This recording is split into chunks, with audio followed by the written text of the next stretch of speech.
And joining me in the studio is our International Affairs Editor, Philip Turle. Philip, the HTS group has appointed Mohammed al-Bashir as head of the transitional government until March next year.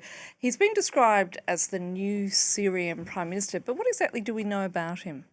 Well, he's already been Prime Minister of the Syrian Salvation Government, which has been holding power in Idlib, this rebel-held area. So he has got some experience in what premiership is all about. Will he be able to hold it when he becomes Prime Minister of the transitional government of Syria? That's the big question I think everyone is asking tonight. Looking at his career, his CV, if you like, his resume, he is an electrical engineer. He's quite well educated.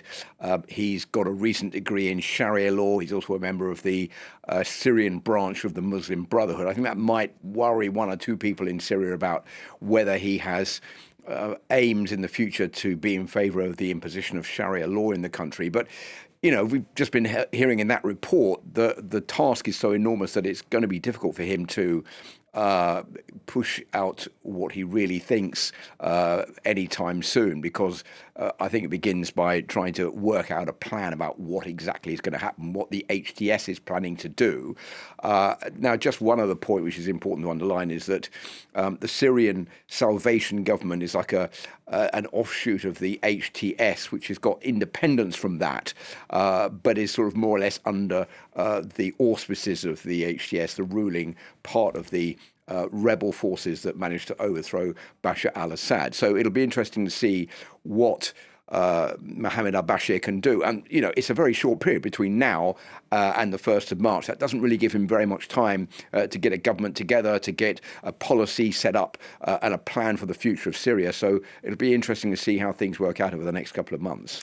And certainly, as you pointed out there, his job is enormous, isn't it?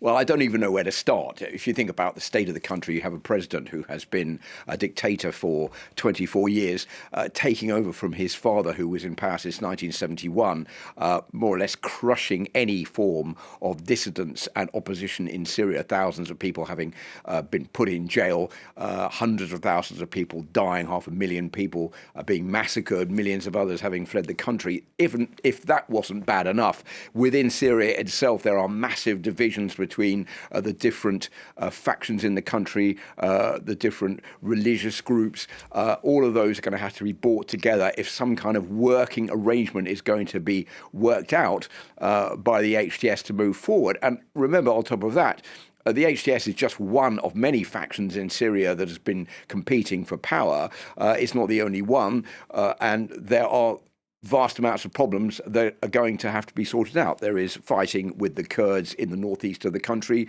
There's insecurity in the south of Syria. There is the threat from the Islamic State, which is constantly on the back burner in the east of the country. That is where United States forces are based, in a way of trying to keep that under control. Will that continue once Donald Trump is in power in the White House in January? We don't know.